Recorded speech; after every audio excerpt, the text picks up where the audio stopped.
লেখিকা দেবযানী করের বিচার যখন নিজের হাতে। প্রতিদিনের মতো ডিনারের পর রাত 10টা নিউজটা দেখতে গিয়ে টিভি রিমোটটাকে খুঁজে চলছিল সুব্রত। বিপাশা পাশ থেকে বলে ওঠে, দেখো সোফার খাজে টাজে পড়ে আছে কিনা। অফিস থেকে ফিরেই তো টিভিতে হয় খেলা, নয় পলিটিক্স, নয়তো নিউজ চ্যানেল ঘোরাতে থাকে বারে বারে। এই তো পেয়ে গেছি, সোফার খাজেই আটকে ছিল। টিভিটা চালাতে নিউজ শুরু হয়ে গেল। নমস্কার, আজকের বিশেষ খবর হলো, আজ রাত 8টা নাগাদ ব্যাঙ্গালোর শহরের একটি ফ্ল্যাট থেকে দুটো যুবকের মৃতদেহ আর একটি যুবতীকে রিভলভার সহ সেই ফ্ল্যাটের ভেতর থেকে উদ্ধার করা হয়েছে। পুলিশ মেয়েটিকে অ্যারেস্ট করে জেল হাজতে নিয়ে গেছে এবং মৃত যুবক দুটিকে পোস্টমর্টেম রিপোর্টের জন্য পাঠানো হয়েছে। এই ব্যাপারে পুলিশ তদন্ত চালিয়ে যাচ্ছে। তারপরই অন্য খবরে চলে গেল। বিপাশা পাশ থেকে বলে ওঠে, উফ, এই এক হয়েছে, টিভি খুললেই শুধু চারিদিকে মারামারি আর খুনোখুনি। সুব্রত আবারও অন্য চ্যানেলের নিউজে চলে গেল। সেখানে বলতে লাগলো, ব্যাঙ্গালোর শহরের ফ্ল্যাট থেকে যে দুটি যুবকের মৃতদেহ পাওয়া গেছে, তাদের একজনের নাম হলো আয়ুষ মিত্র আর অন্যজনের নাম সুজান কুমার, আর রিভলভার শুদ্ধ পাওয়া যুবতীটির নাম পিয়াসা মল্লিক। কথাটা কানে যেতেই বিপাশা প্রচণ্ড জোরে শক খেয়ে বলে উঠল, কি নাম বলল? সোফায় জ্ঞান হারিয়ে ঢলে পড়ল বিপাশা। সুব্রত দৌড়ে গিয়ে জল নিয়ে এসে বিপাশার চোখে মুখে দিয়ে যেতেই বিপাশা ধীরে ধীরে চোখ মেলল। বিয়ের পর অনেক দিন বাদে জামশেদপুর থেকে কলকাতায় চাকরির ট্রান্সফার নিয়ে এসেছে সুব্রত, সাথে স্ত্রী বিপাশা আর তাদের ছোট্ট 4 বছরের মেয়ে পিয়াসাকে নিয়ে।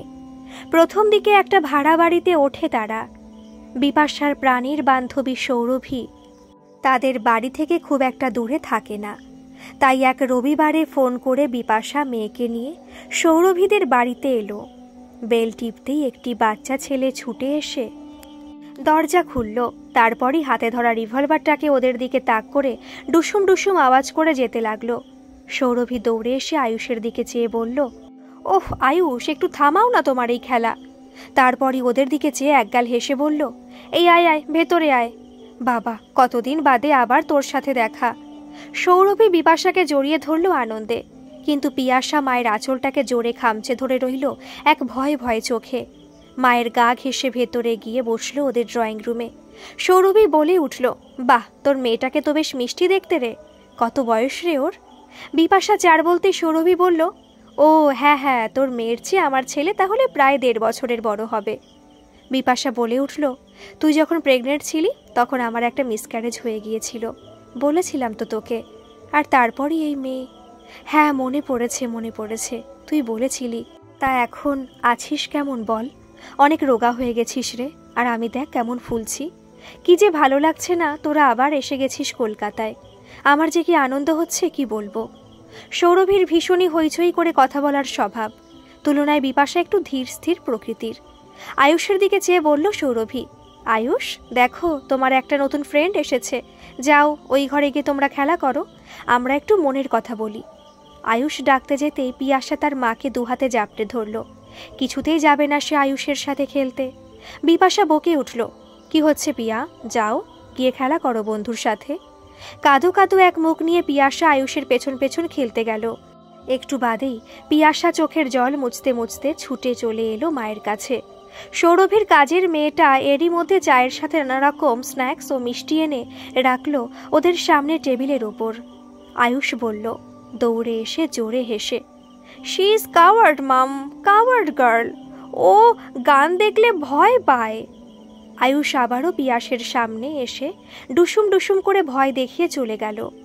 সৌরভী আয়ুষের দিকে চেয়ে বিরক্তি প্রকাশ করল, উফ, ছেলেটা না আমার এত দুষ্টু, একটাও কথা শোনে না।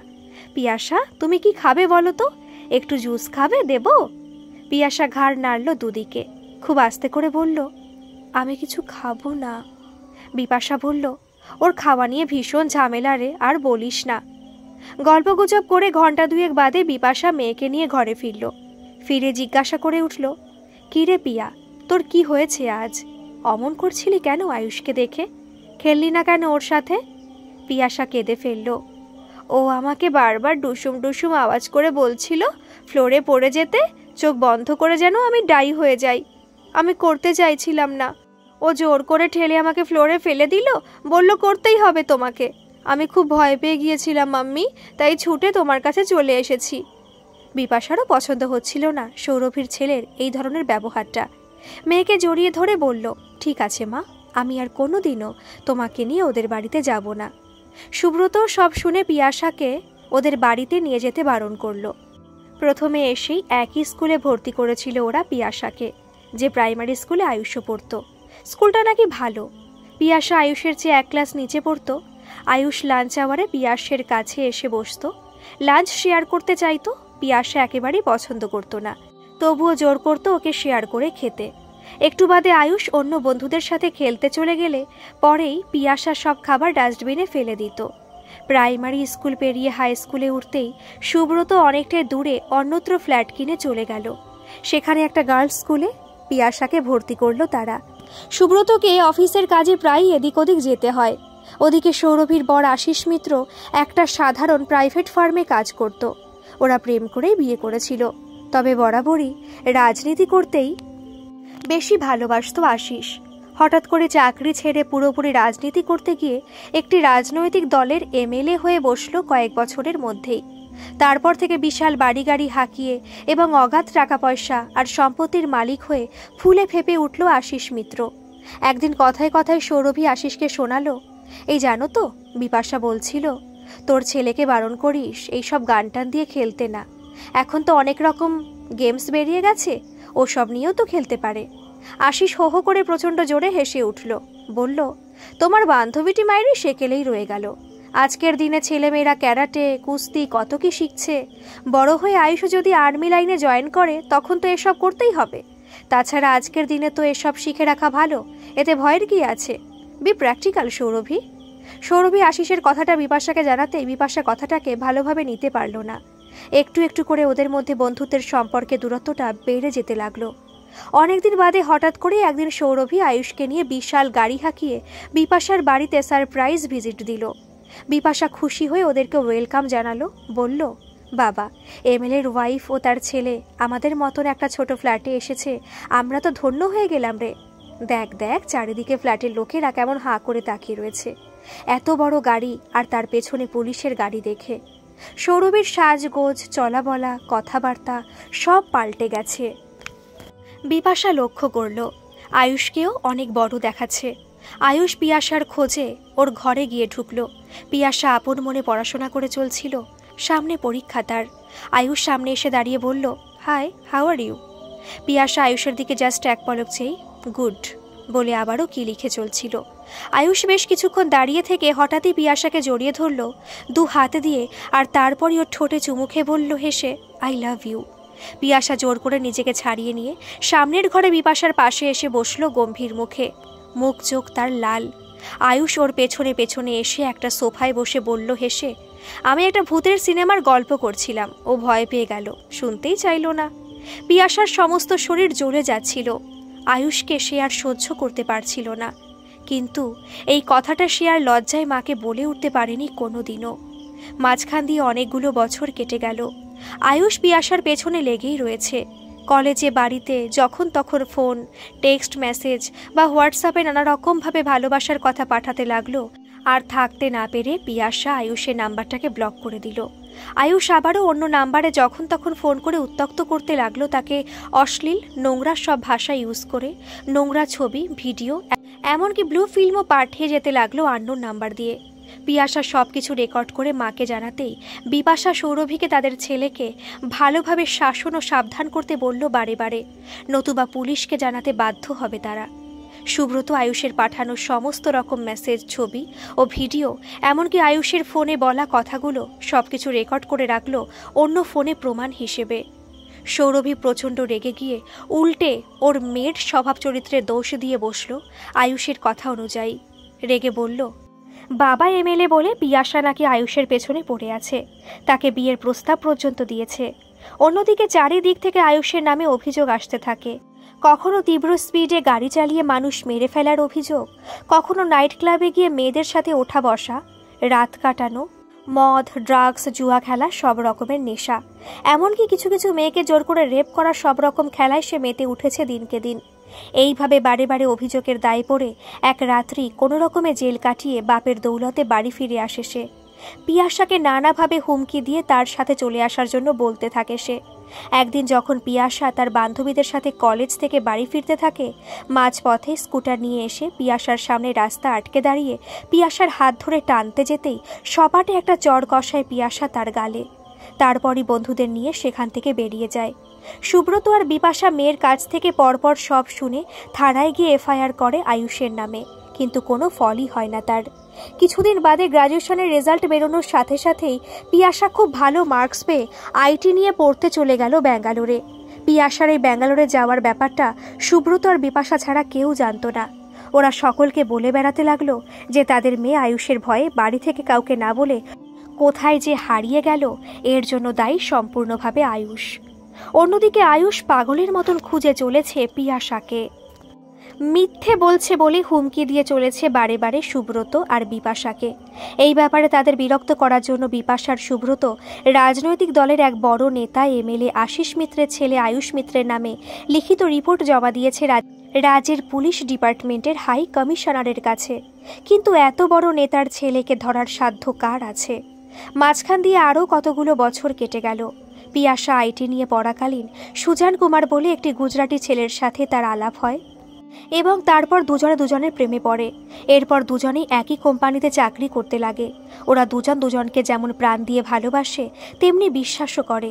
চাকরি পেয়ে ব্যাঙ্গালোরে ওরা একটা ফ্ল্যাট কেনে এবং লিভ টুগেদার করতে থাকে। খুব শীঘ্রই তারা বিয়ে করবে ঠিক করেছে। এই ব্যাপারে সুব্রতার বিপাশাও খুব খুশি হয়ে ওঠে। ভদ্র পরিবারের বিনয়ী মার্জিত ছেলেটি সুজানের সাথে লুকিয়ে আলাপ পরিচয় করার পর বিয়ের পর ওরা দুজনেই চাকরি নিয়ে বিদেশে চলে যাবে ঠিকও করে রেখেছিল। সেদিন হঠাৎই রাত 8টা নাগাদ ওদের ফ্ল্যাটে বেল বেজে উঠল। সুজান দরজা খুলতেই আয়ুষ এক ঝটকায় দরজা বন্ধ করে রিভলভার তুলে গুলি করল তাকে। মাটিতে লুটিয়ে পড়ল সুজন। পাশের ঘর থেকে ছুটে এলো পিয়াসা। বিশাল জোরে চমকে উঠল সে। চিৎকার করে বলল, এটা তুমি কি করলে বর্বর জানোয়ার? সুজানের শরীরের ওপর ঝাঁপিয়ে পড়ল পিয়াসা। চিৎকার করে কেঁদে উঠে রক্তে ভেসে যাচ্ছিল সুজান। পিয়াসাকে এক হাত দিয়ে হ্যাচকা টানে টেনে তুলল মত্ত আয়ুষ। তারপরে পিয়াসাকে শুয়ে দিল বিছানায়। রিভলভারটাকে বিছানার এক পাশে ছুঁড়ে ফেলে দিয়ে দুহাতে টেনে হিঁচড়ে তার জামাকাপড় সব খুলে নিয়ে ঝাঁপিয়ে পড়ল সে পিয়াসা শরীরের ওপর। পাগলের মতন যখন পিয়াসাকে ভোগ করতে ব্যস্ত আয়ুষ ঠিক তখনই হাত বাড়িয়ে অতি কষ্টে কোনো রকমে হাতড়ে রিভলভারটাকে টেনে তুলে নিল পিয়াসা তার নিজের হাতে।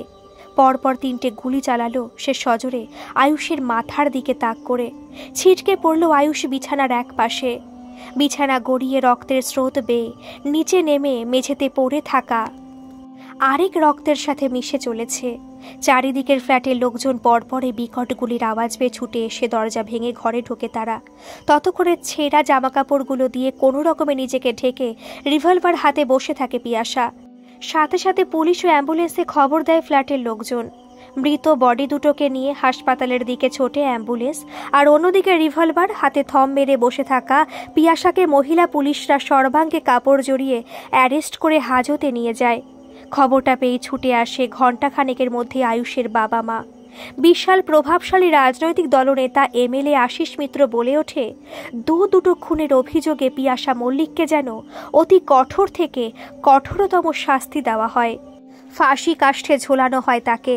অন্যদিকে সুব্রত আর বিপাশাও পাগলের মতো ছুটে আসে মেয়ের কাছে। মেয়ের মুখ থেকে কোনো কথাই বার করতে পারে না তারা অনেক চেষ্টা করা সত্ত্বেও। এর প্রায় 1 মাস বাদে কেসটা ওঠে আদালতে। আদালতের কাঠগড়ায় দাঁড়িয়ে বিরোধী পক্ষের উকিলের প্রশ্নের উত্তরে স্পষ্ট গলায় বলে পিয়াসা, সেদিন রিভলভার দিয়ে আয়ুষ মিত্রকে গুলিটা আমি করেছিলাম নিজের হাতে।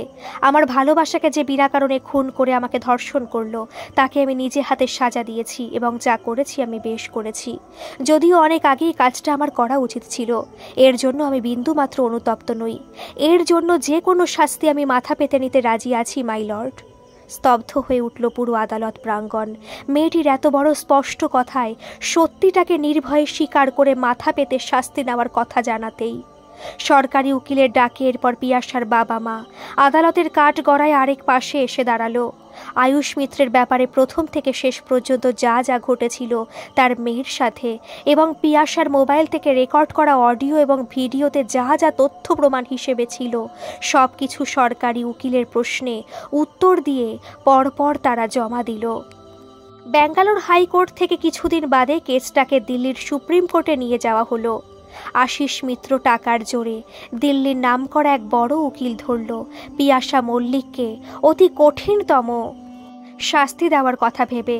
সুপ্রিম কোর্টে মহামান্য জজের সামনে দাঁড়িয়ে পিয়াসা মল্লিকের স্পষ্ট ভাষায় স্বীকারোক্তি এবং 6 মাস ধরে সমস্ত রকম তথ্য ও প্রমাণ সংগ্রহ করার পর সুপ্রিম কোর্টের জজ রায় দিয়ে উঠলেন, পিয়াসা মল্লিক মৃত আয়ুষ মিত্রের কাছ থেকে যে ধরনের জঘন্য মানসিক ও শারীরিক অপমান ও নির্যাতন দিনের পর দিন সহ্য করেছে এবং তারপরেও আয়ুষ মিত্রের দ্বারা সে তার নিজের ভালোবাসাকে হারিয়ে যেভাবে ধর্ষিতা হয়েছে, সেই মুহূর্তে আয়ুষ মিত্রকে এভাবে খুন করা ছাড়া তার আর কোনো গতি ছিল না।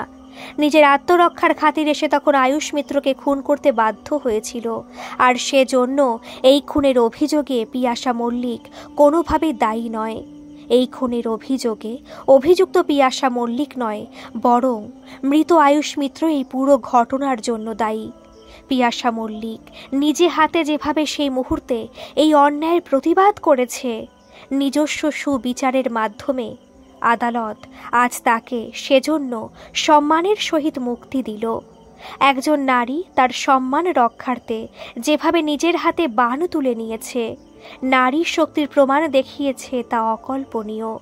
তার সাহসিকতা ও আদর্শকে আমি ধন্যবাদ জানাই। বিচারের রায় শোনা মাত্রই বাবা সুব্রত ও মা বিপাশা ছুটে এসে মেয়েকে দুহাতে জড়িয়ে ধরে আনন্দে হাউ হাউ করে কেঁদে উঠল। অন্যদিকে কোটি কোটি টাকার বিনিময়েও এত বড় প্রভাবশালী নেতা এমএলএ আশিস মিত্র তার একমাত্র ছেলের মৃত্যুর জন্য পিয়াসা মল্লিককে শুলে চড়াতে পারল না কিছুতেই। ফটোগ্রাফার আর মিডিয়ার লোকেদের ভিড় এড়াতে এড়াতে মাথা উঁচু করে পিয়াসাকে আগলে ধরে নিয়ে যেতে লাগলো সুব্রত আর বিপাশা। যদিও পিয়াসা তার একমাত্র ভালোবাসাকে হারিয়ে মানসিক দিক দিয়ে একেবারেই ভেঙে পড়েছিল, আরেক দিকে একমাত্র ছেলেকে হারিয়ে এক ম্যাসিভ হার্ট অ্যাটাকে আধা প্যারালাইজড হয়ে বিছানায় পড়ে রইল আশিস মিত্র। আর সন্তান শোকে উন্মাদিনী আরেক মা সৌরভীকে শেষ পর্যন্ত মেন্টাল অ্যাসাইলামে গিয়ে আশ্রয় নিতে হলো। গল্পটি কেমন লাগলো অবশ্যই কিন্তু কমেন্ট করে জানাবেন, আর ভালো লাগলে একটা সাবস্ক্রাইব করে আমার পাশে থাকবেন। ধন্যবাদ।